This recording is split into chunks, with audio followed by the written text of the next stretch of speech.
Hello friends, this is Karthikeya Singh, working as an assistant professor in the School of Management Sciences, Varanasi. And we are basically covering this business research method, and we are into the third unit. And this third unit, we have already covered the first part, scaling and measurement technique, concept of measurement and need for measurement.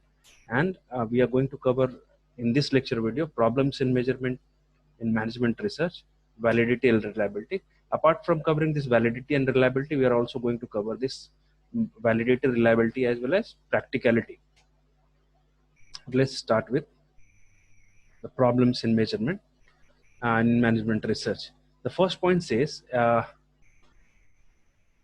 if you try, even if we are going to try our level best, error is bound to happen.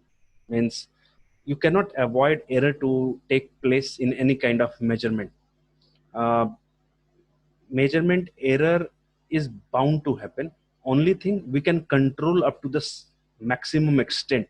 We try to limit it as much as possible, because if your equipment or instrument is appropriate, chances are there some biasness which come from researcher's ends, or even biasness may arise from client's end or customer's end, who is going to give you the feedback. So chances of getting an appropriate result is very difficult, but we can negate the impact of biasness on measurement, and we usually try to negate all kind of biasness which is expected to happen during the measurement itself.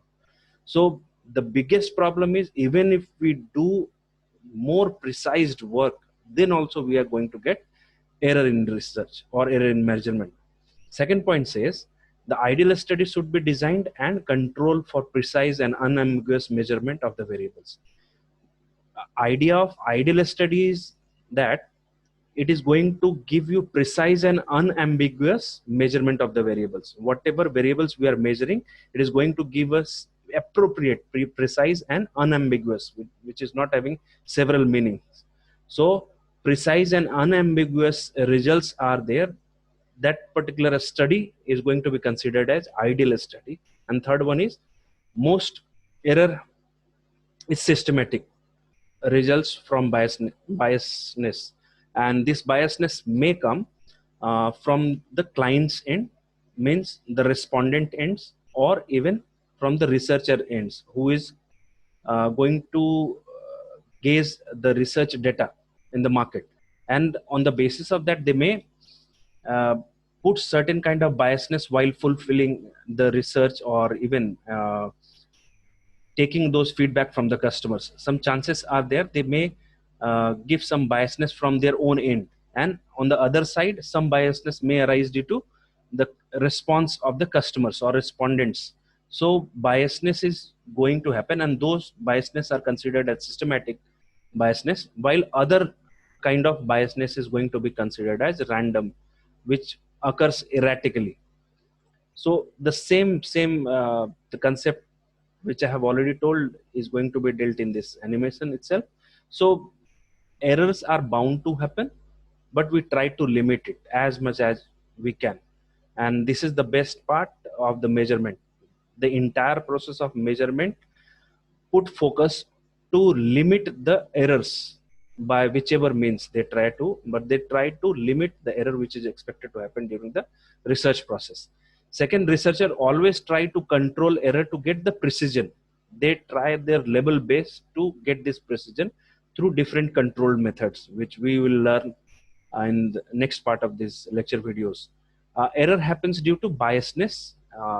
That means biasness from researcher ends, biasness from respondents ends, or other situational factors also influences your research result.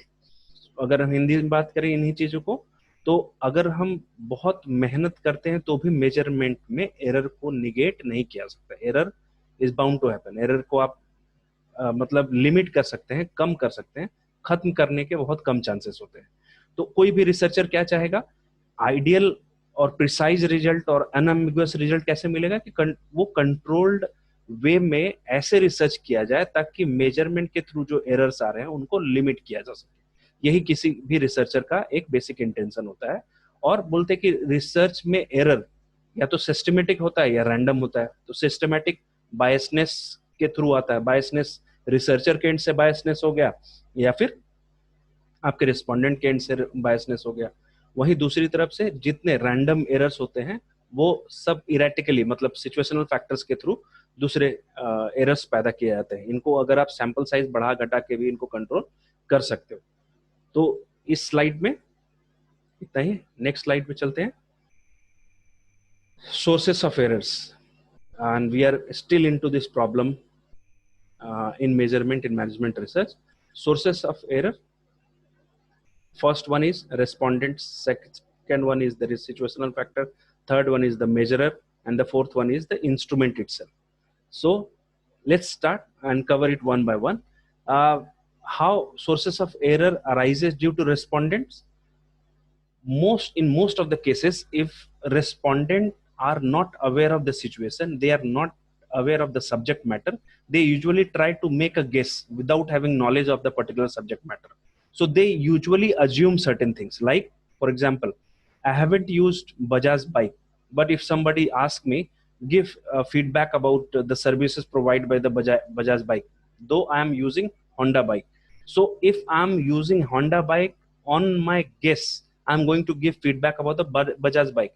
So how can it be possible to get the exact result if I'm going to give my feedback on certain assumptions or guesses? This is the reason due to which this error arise, and respondents are basically responsible for this, because they, in most of the cases, first they don't try to understand the subject matter, they don't have the idea, they don't have the knowledge, and they usually do it through assumptions and guesses. So they won't be able to give you the exact feedback.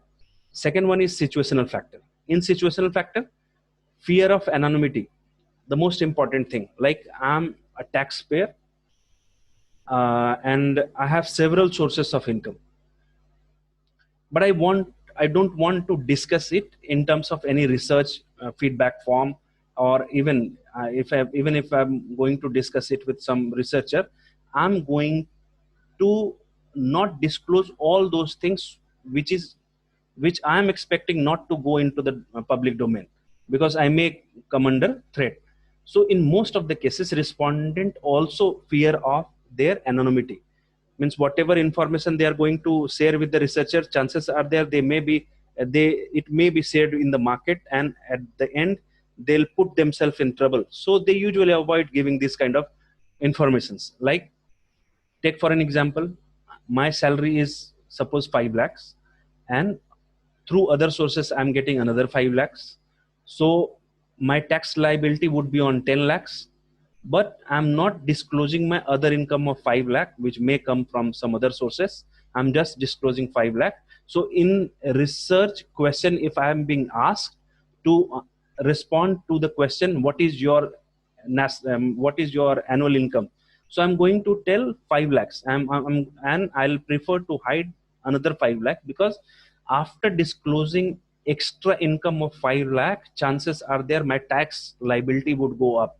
So these are the unethical practices, but most commonly people usually use it, and due to which this anonymity problem, people don't give exact feedback. And if I'm not going to get the exact feedback, exact response from the respondent, so chances are there those things are going to create errors in the measurement. The measurer itself, means error may occur through measurer, try to mechanize the responses. If you are doing a qualitative research, like satisfaction level of a particular customer, and if you are not taking into consideration the body language of the respondent, you won't be able to judge their responses mechanically. Means whatever questionnaires are there, if you are just eager to know what those questionnaire itself, and you are negating the body language and the symbol which we can gauge through their responses, then chances are there will not be able to validate the result. So every time if we are going to mechanize everything, the responses whatever we are going to get is not appropriate, and again it is going to create some error in measurement. Last one is the instrument itself. Confusing and ambiguous. Instrument means we are not talking about physical instrument like weighing machine or inch tape or liter container. We are talking about questionnaire or observation tools through which we usually gauge certain response from the clients.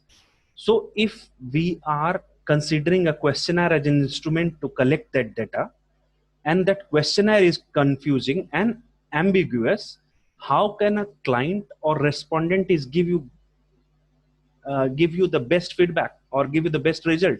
Because that instrument or questionnaire itself is confusing.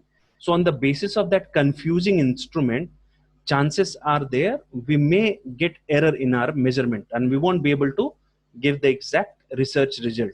So these are the four basic sources of errors. There might be certain other sources of errors, but these are the major sources of error, and at the time of examination you will mention with these examples also. So now I will cover it in Hindi also. जितने भी sources of errors होते हैं research में, वो respondent की वजह से होते हैं, सिचुएशनल फैक्टर्स होते हैं, मेजरर जो रिस्पांस को मेजर करता है उनके वजह से होते हैं, और जिस इंस्ट्रूमेंट के थ्रू हम मेजर कर रहे हैं तो उनके वजह से भी होता है. तो पहला रिस्पोंडेंट की वजह से कैसे होता है, इसको अगर वापस चलें तो पहला रिस्पोंडेंट की वजह से, क्योंकि रिस्पोंडेंट को सब्जेक्ट मैटर का आइडिया नहीं होता है, वो जस्ट गेस करता है. मैंने बजाज का और होंडा का एग्जांपल लिया. मैं बजाज का बाइक यूज नहीं करता, लेकिन मेरे होंडा के एक्सपीरियंस के बेसिस पे बजाज बाइक का फीडबैक देता हूँ. तो जो भी मैं बजाज बाइक का फीडबैक दे रहा हूँ वो अपने गेस से दे रहा हूँ, ना कि मैंने कभी बजाज बाइक को यूज किया. तो इसी तरह से जितने भी कस्टमर्स और रेस्पोंडेंट्स होते हैं वो लोग भी अपने रिस्पॉन्सेस या तो गेस वर्क के थ्रू दे रहे होते हैं या अज्यूम करते हैं कि अगर मैं इस सिचुएशन में होता तो ऐसा करता. तो रिस्पोंडेंट के बायस्ड होने से या गेस करने से या उनके अज्यूम करने से भी आपके रिस्पॉन्स में एरर्स आते हैं. दूसरे सिचुएशनल फैक्टर्स जो मैंने बताया कि हर इंडिविजुअल अपने एनोनिमिटी को लेके संकित रहता है. मतलब वो चाहता नहीं कि मेरे जितने इंपॉर्टेंट पर्सनल डेटा हैं वो किसी के साथ शेयर किए जाएं, और उसे लगता है कि अगर मैं ये डेटा किसी के साथ शेयर की जाएंगे तो मुझे हो सकता है कुछ लीगल फ्रेमवर्क के तहत प्रॉब्लम हो जाए. तो वैसे सिचुएशनल फैक्टर में वो कभी भी आपको एग्जैक्ट डेटा नहीं देगा. एग्जैक्ट डेटा नहीं देगा तो उस सिचुएशनल फैक्टर की वजह से आपके जो रिस्पॉन्सेस होंगे वो प्रॉपर नहीं होंगे, और प्रॉपर रिस्पॉन्सेस नहीं होंगे तो अगेन आपके मेजरमेंट में एरर आएगा. एग्जाम्पल मैंने एक इनकम का दिया कि कोई बंदा 5 लाख कमाता है, लेकिन उसके पास कुछ दूसरे सोर्सेज से 10 लाख के इनकम है, तो वो 5 लाख को नहीं बता रहा है क्योंकि उसकी टैक्स लाइबिलिटी बढ़ जाएगी. और वो जब आप उनसे पूछते हैं कि आपका एनुअल इनकम कितना है, तो वो एनुअल इनकम के रिस्पॉन्स में आपको बताएंगे कि मेरे पास तो सिर्फ 5 लाख का इनकम है. और वो अगर सही जानकारी आपको नहीं दे रहे हैं तो चांसेस हैं कि आपके जो मेजरमेंट हैं, आपके जो रिसर्च रिस्पॉन्सेस हैं वो एरर हो, क्योंकि आपसे एग्जैक्ट डाटा और एक्चुअल डाटा शेयर नहीं किया गया. तीसरा फैक्टर आता है मेजरर, जो इंस्ट्रूमेंट मेजर कर रहा है, मतलब जो रिसर्चर है वो मेजर कर रहा है. तो उसमें क्या होता है कि आप जितने भी रिस्पॉन्सेस होते हैं उसमें कभी आप बॉडी लैंग्वेज को कंसीडर नहीं करते, कभी आप उनके रिस्पॉन्सेस जो आप क्वेश्चनर में तो फिल करके जो क्वेश्चनर में रिस्पॉन्स ले रहे हैं उसके अलावा जितने रिस्पॉन्सेस उनको कंसीडर नहीं कर रहे हैं. मतलब जो भी रिस्पॉन्सेस ले रहे हैं बिल्कुल आपने मैकेनाइज्ड किया हुआ कि इसी फॉर्मेट में मुझे लेना है और इतना ही लेना है जितना क्वेश्चनर में है. तो इससे आपका पर्पज सॉल्व नहीं होता. आपको कभी कभी कुछ लोग बॉडी लैंग्वेज से शो कर देते हैं कि दे आर नॉट इंटरेस्टेड. आप क्वेश्चनर उनको देते हैं लेकिन उनके बॉडी लैंग्वेज से पता चलता है कि वो सब्जेक्ट मैटर में इंटरेस्ट नहीं ले रहे, वो आपको रिस्पॉन्स नहीं देना चाहते. तो वैसे केस में आप अगर उनसे कुछ फीडबैक लेते हैं, रिस्पॉन्सेस लेते हैं, तो चांसेस है कि वो फीडबैक और वो रिस्पॉन्सेस आपको अप्रोप्रिएट रिजल्ट नहीं दे. तो आपको मैकेनाइज करना, जो रिसर्चर होता है वो ज्यादा मैकेनाइज्ड वे में अगर किसी चीज को लेता है, specially in quantitative qualitative research, तो क्वालिटेटिव रिसर्च में वो आपका पर्पज सॉल्व नहीं करता है. उसी तरह से बोलते हैं इंस्ट्रूमेंट. इंस्ट्रूमेंट मैंने बताया कि वो मेजरिंग इंस्ट्रूमेंट नहीं कि मैं किसी बटखरे पे तोल रहा हूँ या फिर किसी इंच टेप से मैं मेजर कर रहा हूँ, वो सारे इंस्ट्रूमेंट नहीं. मैं यहाँ पे रिसर्च के मेजरमेंट इंस्ट्रूमेंट की बात कर रहा हूँ. और हमारे केस में रिसर्च में एक क्वेश्चनर इंस्ट्रूमेंट होता है किसी भी मेजरमेंट के लिए. तो अगर क्वेश्चनर कंफ्यूजिंग हो, एम्बिगुअस हो, तो आप जो भी डेटा कलेक्ट करेंगे वो आपको अप्रोप्रिएट रिजल्ट नहीं देगा, उसमें एरर होगा ही होगा. तो आप उस केस में आपको इंस्ट्रूमेंट के बेसिस पे भी एरर्स आएंगे. तो ये 4 तरीके हैं जिसकी वजह से आप बेसिकली आपके रिसर्च में एरर्स आते हैं. आपके कई रीजंस हो सकते हैं, but these are the most important 4 reasons: respondent, situational factor, measurer और instrument. Characteristics of a good measurement. अगर आपसे कोई टीचर पूछता है if you are Teacher is going to ask a question, what are the characteristics of a good research? Then as a student you are expected to give this answer, an accurate counter or indicator of what we are interested in measuring. In addition, it should be easy and efficient to use. Very means entire measurement concept is being dealt in a very lucid language. What they are trying to say, accurate counter or indicator of what we are interested, हम जो चाह रहे हैं वो major कर पा रहे हैं कि नहीं, पहला तो ये मेजरमेंट का बेसिक इंटेंशन हो। एंड उसके अलावा it should be easy and efficient to use, जो भी मेजरिंग इंस्ट्रूमेंट है वो आसान हो और एफिशिएंटली हम उसको एम्प्लॉय कर सके। यही एक कैरेक्टरिस्टिक्स होता है किसी भी अच्छे मेजरमेंट का। आप जो चाह रहे हैं वो मेजर कर पाए और वो इजी और एफिशिएंट हो, जो चाह रहे हैं वो कर पाए और वो इजी वे में कर पाए और एफिशिएंटली कर पाए, वही एक अच्छा कैरेक्टरिस्टिक्स होता है मेजरमेंट टूल का। तो एज एग्जाम के समय में you can mention this thing. Now there are three major criteria of evaluating a measurement tool, characteristics of good measurement. So there are three criterias, and these are three very important concepts. You'll keep on using these three concepts again and again till you do research. At the time of summer internship, I don't think many people will be able to reach up to this validity and reliability. But if you are going to check your reliability, questionnaire reliability on SPSS, this is going to very interesting for you, because at survey level we don't hypothesize thing. In general research, in summer internship level, even at the time of MBA, many people usually avoid to go through hypothesis method. They just do their basic survey, and on the basis of their questionnaire they do the data analysis, they'll present their summer internship report. But if you really want to know the exact research techniques, you'll have to go through this validity and reliability test of your questionnaire. And this is very interesting and this is very important, because in future if you want to pursue a career in research, you always have to use these tools and techniques to justify your questionnaire. Because in research your measuring instrument is your questionnaire, and if you are validating your questionnaire and if you are checking the reliability of your questionnaire, then only appropriate result is expected from you. So these are the three different concepts: validity, reliability, and practicality. We'll cover it one by one. First one is validity. What validity is referring to? Validity is the extent to which the test measure what actually wish to measure. Means what they are doing exactly what they are expected to do. Take for an example, if you are weighing certain commodity on weighing machine and it is expected to measure the weight of a particular goods or commodity which you are measuring, and it is going to do the exact way which you are expecting, then the result is going to be a valid result. Again, if you talk about reliability, in reliability, if we are going to get accurate and precise result again and again, reliability has to do with the accuracy and precision of the measurement procedure. And if you'll keep on getting the same kind of result again and again, that particular result is going to be considered as reliable. And practicality is concerned with the wide range of factors: economic, convenience, and interpretability. Economic means whether it is a costly affair to carry out research through that instrument, or it is convenient to use for the client or respondent, or interpretability of that particular questionnaire is appropriate or not. So validity, reliability, and practicality basically assures the instruments used in research.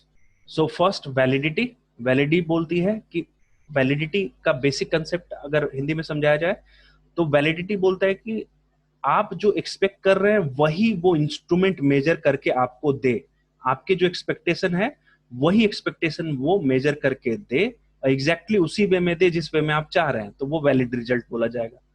आप 1 kg का बटखरा use करते हैं और 1 kg का बटखरा 1 kg का ही सामान वेट करके दे, तो वो वैलिड रिजल्ट बोला जाएगा। रिलायबिलिटी क्या बोला जाएगा? अगर 1 kg का बटखरा 1 kg का सामान तोल के देता है और वो बार बार देता है, एक जैसा ही रिजल्ट देता है, हर बार कोई अन्य चीजें नहीं देता है, तो वो जो रिजल्ट देगा वो रिलायबल रिजल्ट देगा। और तीसरा है प्रैक्टिकलिटी। उस हम जो इंस्ट्रूमेंट यूज कर रहे हैं वो बहुत ज्यादा महंगा तो नहीं, आप कन्वीनियंटली यूज कर पाते हैं कि नहीं, और उससे हम इंटरप्रेट करेंगे चीजों को तो वो इंटरप्रेटेशन पॉसिबल है कि नहीं। ये तीन चीजें किसी भी पर्टिकुलर मेजरिंग इंस्ट्रूमेंट के लिए, ये तो मैंने एक फिजिकल मेजरमेंट भटकरा का दे दिया। क्वेश्चनर के रूप में अगर इसको समझें, questionnaire is a measuring instrument. और क्वेश्चनर का अगर वैलिडिटी का बात करें तो क्वेश्चनर अगर आपसे वही चीज दे दे जो आप उससे एक्सपेक्ट कर रहे हैं, जैसे आप कस्टमर सेटिस्फैक्शन और परसेप्शन बिल्डिंग प्रोसेस जानना चाहते हैं क्वेश्चनर के थ्रू, और अगर परसेप्शन बिल्डिंग प्रोसेस ही उस क्वेश्चनर के थ्रू निकल के आ जाए, जो आप जैसा चाह रहे थे वैसा ही निकल के आ जाए, तो आपका इंस्ट्रूमेंट जो होगा वो वैलिड इंस्ट्रूमेंट माना जाएगा, क्वेश्चनर वैलिड इंस्ट्रूमेंट माना जाएगा। रिलायबिलिटी, आप जो परसेप्शन और एटीट्यूड बिल्डिंग जिस क्वेश्चनर के थ्रू गेज कर रहे हैं वो एक बार नहीं, बार बार एक जैसा ही रिजल्ट दे देगा। बार बार एक जैसा रिजल्ट दे देगा इसका मतलब वो रिलायबल रिजल्ट दे रहा है, आपका मेजरिंग इंस्ट्रूमेंट रिलायबल रिजल्ट दे रहा है। और प्रैक्टिकलिटी मतलब जिस क्वेश्चनर के थ्रू आप मेजरिंग इंस्ट्रूमेंट, चूंकि क्वेश्चनर की आपका परसेप्शन और एटीट्यूड बिल्डिंग प्रोसेस आप गेज कर रहे हैं, तो वो इकोनॉमिकल है कि नहीं, वो कन्वीनियंट है कि नहीं, उस पर थ्रू जो हम डेटा इंटरप्रेट करेंगे वो इंटरप्रेटेबिलिटी पॉसिबल है कि नहीं। ये तीन चीजें हम हमेशा उसमें ध्यान देते हैं। आगे बढ़ते हैं। नाउ यहाँ पे थोड़ा सा आपको ध्यान देना पड़ेगा कि अगर कंसेप्ट वाइज हम पढ़ते हैं तो different constituent of validity, reliability and practicality, क्योंकि किसी भी मेजरिंग इंस्ट्रूमेंट के ये तीन बेसिक क्राइटेरिया अगर फुलफिल होते हैं तो वो एक अच्छा इंस्ट्रूमेंट माना जाता है। तो जब भी हम बोलेंगे कि अच्छा मेजरिंग इंस्ट्रूमेंट होना चाहिए तो वैलिड होना चाहिए, रिलायबल होना चाहिए और उसका प्रैक्टिकल होना चाहिए। तो we are going to cover it one by one. So measurement instruments should be valid, reliable and practical in every sense. And in validity there are 5 kinds of validity: content validity, criterion validity, concurrent validity, predictive validity and construct validity. If you talk about reliability, then in reliability also stability, equivalence and internal consistency. And if you talk about practicality, then economy, convenience and interpretability are the three basic in constituent of practicality. We'll cover all these three types in separate lecture videos, but like in first lecture video, next lecture video will cover only let use this marker.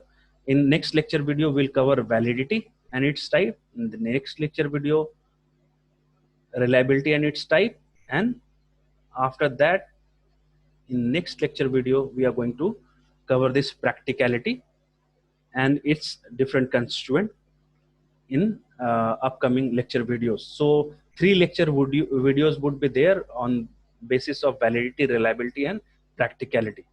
Hope